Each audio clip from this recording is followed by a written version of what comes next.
आज का हम लोग का पहला प्रश्न है, अरविंद ने एक वस्तु 100 रुपए में खरीदी। उसने इसे 15% की हानि पर बीरू को बेच दिया। बीरू ने इसकी ढुलाई पर 126 रुपए खर्च किए, यानी जितना में खरीदा वो, अब प्लस इसका ढुलाई यानी एक जगह से दूसरे जगह ले जाने में 126 रुपया एक्स्ट्रा खर्च हुआ। अब क्या कर रहा है, बीरू उसी माल को 25% के लाभ पर मीनू को बेच दे रहा है, जिसके लिए मीनू ने 1475 रुपया चुकाया। मीनू ने कितने में खरीदा? 1475 में, यानी मीनू को इतना रुपया में वो माल मिला। तो कहा जा रहा है कि एक्स का मान ज्ञात कीजिए। तो सबसे पहले सामान खरीद कौन रहा है? अरविंद। कितना में? 100 रुपए में, यानी अभी सामान का दाम कितना है? 100 रुपया। अरविंद 100 रुपया में जो सामान खरीद रहा है 15% की हानि पर बीरू को बेच दे रहा है, यानी बीरू को कितना में बेच रहा है?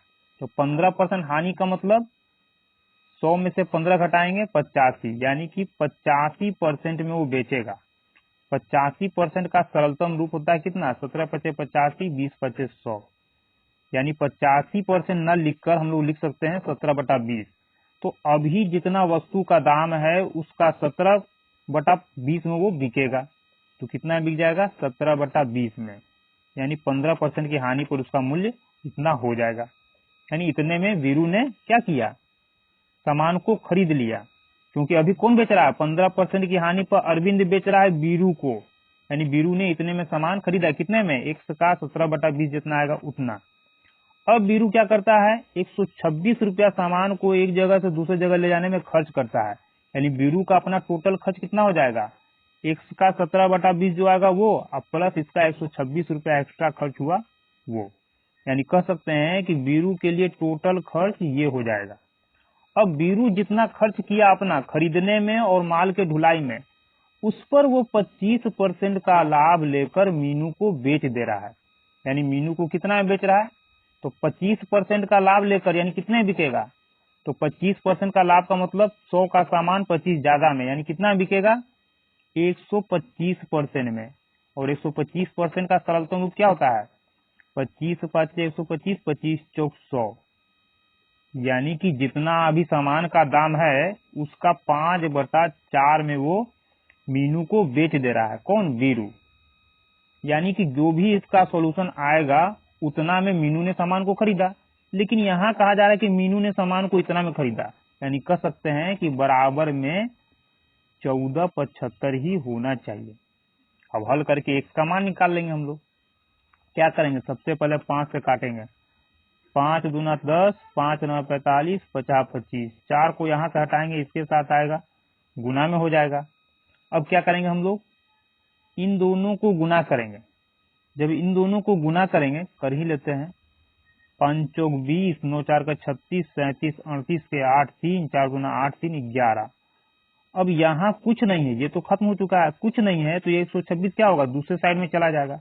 जैसे ही दूसरे साइड में आएगा तो यहाँ हो जाएगा हम लोग का -126। तो यहाँ लिख सकते हैं हम लोग x × 17/20 इक्वल में हो जाएगा इन दोनों को घटाने के बाद जो आएगा। तो कितना हो जाएगा? 6 4 10 शून्य हाथ में 1, 2 1 3, 5 3 8, 1 1 0, 10 तो 54। तो x के मान के लिए क्या करेंगे? काट लेंगे। 17 छाका 102, 17 दूना 34, 20 को यहाँ से हटाएंगे, इसके साथ गुना में आ जाएगा। तो जैसे ही गुना करेंगे तो आ जाएगा 0, 2 दूना 4, 6 दूना 12। एक्स का मान कितना आ गया? 1240 रुपया। ऑप्शन नंबर 1 हम लोग का आंसर हो जाएगा। हम लोग का अगला प्रश्न है, शरद ने 900 रुपए में 2 बैग खरीदे। उसने एक को 25% के लाभ पर, दूसरे को 25% की हानि पर बेच दिया। यदि दोनों बैग का विक्रय मूल्य समान है, यानी बराबर है, तो दोनों बैगों का क्रय मूल्य ज्ञात कीजिए। दोनों बैग का क्रय मूल्य हम लोग को निकालना है। क्या करेंगे? मान लिया कि पहले बैग का क्रय मूल्य CP1 है और दूसरे बैग का क्रय मूल्य CP2। ठीक है, अभी तक ये क्रय मूल्य है। बेचा कैसे जा रहा है? पहले बैग को 25% के लाभ पर, यानी पहले बैग का विक्रय मूल्य कितना हो जाएगा? क्रय मूल्य का 25% लाभ का मतलब 100 का सामान 25 बढ़ाकर, यानी कितने बिकेगा? क्रय मूल्य का 125% में पहला बैग बिकेगा, यानी ये हो गया हम लोग का पहले बैग का विक्रय मूल्य जो भी आएगा। दूसरा बैग क्या करा है, दूसरे को 25% की हानि पर, यानी जितना में दूसरे बैग को खरीदा गया उसका मूल्य कितना होगा, क्रय मूल्य का 25% हानि का मतलब सामान कितने बिकेगा, 100 में 25 कम यानी 75 में। बात हो रहा परसेंटेज का तो लिखेंगे 75% में बिकेगा। ये हो गया दूसरे बैग का विक्रय मूल्य। लेकिन यहाँ कहा जा रहा है कि दोनों बैग का विक्रय मूल्य समान है यानी बराबर है, तो कर देंगे हम लोग बराबर। अब इसको काट लेंगे, परसेंटेज से परसेंटेज गया, 25 से 25 पाँचे 125, 25 या 75, तो CP1 यानी पहले क्रय मूल्य का मान कितना आएगा, तो इसके लिए बराबर के दूसरे साइड में जो अंक होगा वही हम लोग का CP1 का मान होगा, यानी CP1 का मान कितना हो जाएगा, अनुपात में 3।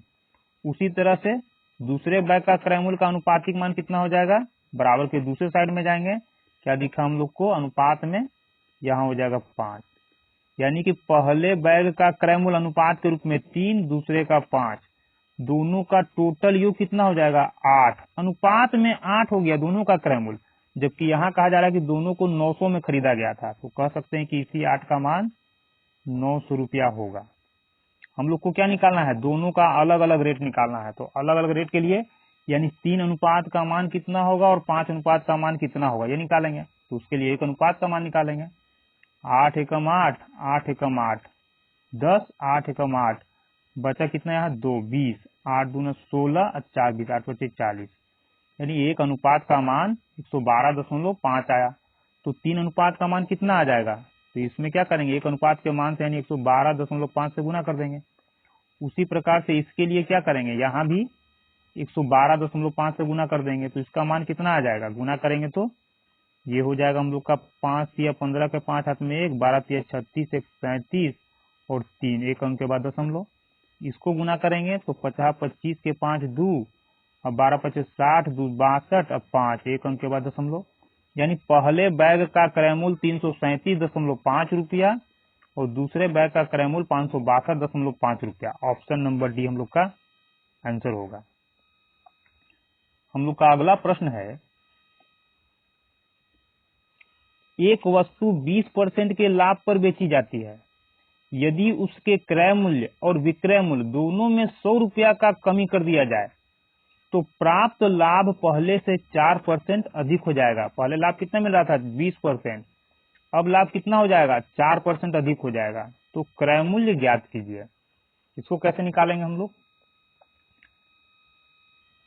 लिखेंगे CP और SP। 20% लाभ का मतलब सामान कितना बिक रहा है, तो 20% का सरलतम रूप होता है 1/5, यानी 5 का सामान 1 ज्यादा में बिकेगा, तो 5 का सामान कितना बिक जाएगा 1 ज्यादा यानी 6 में बिकेगा। अब क्या कहा जा रहा है, यानी अनुपात में कह सकते हैं कि क्रय मूल्य कितना 5 और विक्रय मूल्य 6। कहा जा रहा है कि क्रय मूल्य और विक्रय मूल्य दोनों में 100 रुपया कमी कर दिया जाए, तो क्रय मूल्य में 100 रुपया का कमी करेंगे और विक्रय मूल्य में भी 100 रुपया का कमी किया जाएगा। ध्यान ये रखना है कि ये हम लोग का रुपया में है और ये हम लोग का अनुपात में है। अब ऐसा करने के बाद क्रय मूल्य और विक्रय मूल्य का अनुपात क्या होगा ये देखेंगे। तो क्या बोल रहा है, ऐसा करने पर पहले से 4% अधिक लाभ हो रहा है। तो पहले लाभ हो रहा था 20% का, अब 4% अधिक लाभ होगा, यानी टोटल लाभ कितना हो जाएगा 24%। और 24% का मतलब क्या होता है, 24% को यदि सरलतम रूप में हम लोग लिखें तो कितना लिखाएगा, 6 4 के 24, 25 चौक 100, यानी 25 का सामान 6 ज्यादा में बिकेगा लाभ के लिए, यानी जिस वस्तु का क्रय मूल्य 25 था उसका विक्रय मूल्य कितना होगा 6 ज्यादा 31 हो जाएगा। ये हो गया हम लोग का बाद वाला क्रय मूल्य विक्रय मूल्य का अनुपातिक मान, और ये पहले वाला हम लोग को निकालना है क्रय मूल्य। तो क्रय मूल्य के लिए क्या करेंगे, अब हम लोग इससे यहाँ हम लोग क्रॉस गुना करेंगे, फिर यहाँ से इसको क्रॉस गुना करेंगे। गुना करने के बाद देख लेते हैं क्या आ रहा है हम लोग का। तो सबसे पहले गुना करने के लिए क्या करेंगे, यहाँ 5 है और 5 में 31 से गुना हो रहा है, गुना लिखेंगे 31। यहाँ क्या हम लोग का 5 और 6, 25 और 6 यानी कि 6 गुना 25। अब यदि कट रहा होगा तो काट लेंगे, तो कट रहा है 5 से 50 25 कितना आएगा, ये तो हम लोग का 31 हो गया और ये 6 5 30, तो 31 और 30 का अंतर आएगा 1, इसी एक का जो भी मान होगा वही हम लोग का क्रय मूल्य होगा। तो इस एक का मान कहाँ से आएगा? अब क्या करेंगे हम लोग, अब यहां देखेंगे, फिर इसको इसमें गुना करेंगे तो आ जाएगा 2500। कितना आ गया? 2500। और इसको इसमें गुना करेंगे, कितना आ गया? 3100। दोनों का साइन यहाँ देखेंगे। अब क्या करना है? गुना करने के बाद दोनों का साइन, यहाँ माइनस और ये भी माइनस। जब दोनों साइन सेम हो, यानी दोनों माइनस माइनस हो या दोनों प्लस प्लस हो, तब उस हालत में यहाँ जो संख्या आया है उन दोनों का अंतर हम लोग यहाँ लिखेंगे। तो यहाँ आया हम लोग का 2500 3100, साइन सेम है दोनों का, तो दोनों का अंतर निकालेंगे। अंतर कितना आ जाएगा? अंतर आ जाएगा हम लोग का 600। यहाँ माइनस प्लस से कोई मतलब नहीं है, बस देखना है कि बड़ा में से छोटा को घटाना है। तो आगे हम लोग का 600, यानी वस्तु का क्रय मूल्य कितना हो गया? ऑप्शन नंबर सी, 600 रुपया। हम लोग का अगला प्रश्न है,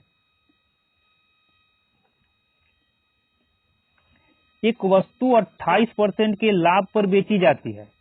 यदि इसके क्रय मूल्य में 50 रुपए की वृद्धि की जाती है और मूल्य में 18 रुपए की कमी की जाती है। और मूल्य में का मतलब यहाँ क्रय मूल्य में वृद्धि कर रहा है, यानी कि ये जो कमी कर रहा है विक्रय मूल्य में होगा। तो प्राप्त लाभ इतना परसेंट हो जाएगा। वस्तु का क्रय मूल्य ज्ञात कीजिए। जैसे हम लोग पिछले वाले प्रश्न बनाएंगे वैसे इसको हम लोग बनाएंगे। क्या करेंगे? सबसे पहले 28% का लाभ, तो सबसे पहले यहाँ लिख लेंगे सीपी और ये हो जाएगा हम लोग का एसपी। अब 28% लाभ का मतलब, तो 28% का मतलब क्या होता है? भिन्न के रूप में 7 चौक 28, 25 चौक 100, यानी 25 पर 7 का लाभ लेकर के बेचना है। यानी क्रय मूल्य यदि 25, तो विक्रय मूल्य कितना हो जाएगा? 7 जोड़ देंगे 32। ये तो हो गया अनुपात में क्रय मूल्य विक्रय मूल्य का मान। अब क्या कहा जा रहा है? क्रय मूल्य में 50 रुपए की वृद्धि की जाती है। क्रय मूल्य में 50 रुपया बढ़ा दिया जा रहा है। मूल्य में 18 रुपए की कमी। किस मूल्य में? यहाँ क्रय मूल्य हो गया, यानी कि ये विक्रय मूल्य होना चाहिए। तो विक्रय मूल्य में 18 रुपए की कमी की जाती है। कर दिए कमी।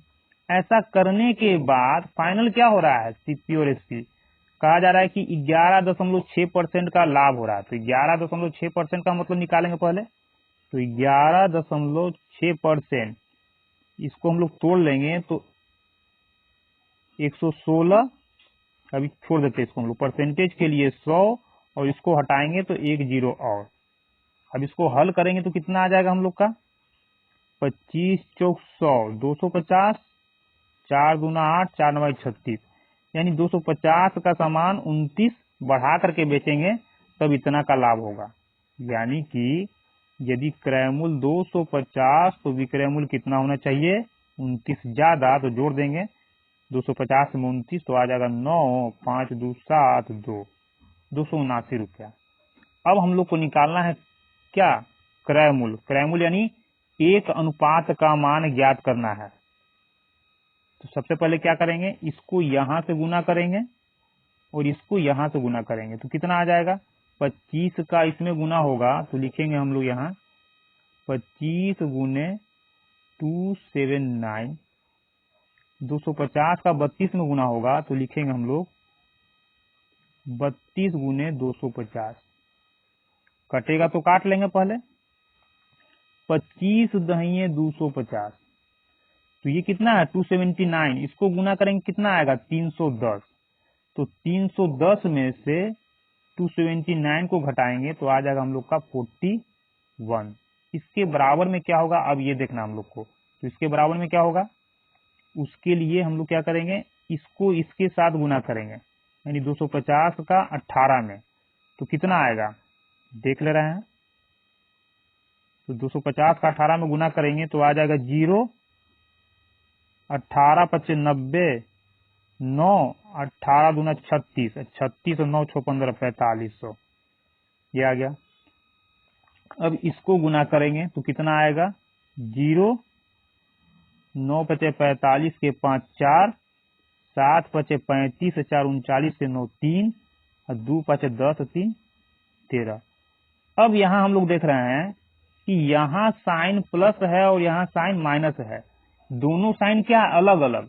जब दोनों का चिन्ह अलग अलग होगा तो तो जो भी अंक आएगा वो अंक हम लोग का जुट जाएगा। दोनों साइन यदि अलग अलग होगा तो जो अंक यहाँ गुणनफल आया है दोनों जुट जाएगा। अगर दोनों साइन सेम होता तो घट जाता है। तो यहाँ हम लोग का साइन अलग अलग है तो क्या करेंगे, जोड़ लेंगे। तो 0, 5, 9 3 12 के 2 हाथ में 1, 4 3 7 1 8 1, यानी किसके बराबर हो जाएगा 18250 के। हम लोग को एक अनुपात का मान निकालना है, यही हम लोग का फाइनल आंसर होगा। तो 41 एकम 41 काटेंगे तो आ जाएगा हम लोग का 4, 41 दूना, यहाँ हम लोग का कितना आया 5, 9 4 13, ये गलत घट गया था, ये होगा हम लोग का 4, यानी कि ये कितना हो जाएगा 18450। काटेंगे अब 41 चौका 4 चौके 16, 164 4 बार में खत्म। तो यहाँ हो जाएगा हम लोग का 0, ये हो जाएगा हम लोग का 2, तो 0 2, तो 2 0 5 105, तो 5 41 5 है 205, ये 0 उतर गया, यानी एक अनुपात का मान कितना 405। जितना भी एक अनुपात का मान आएगा वही हम लोग का क्रैमल होगा। तो क्रैमल कितना हो गया, ऑप्शन नंबर सी 450 रुपया।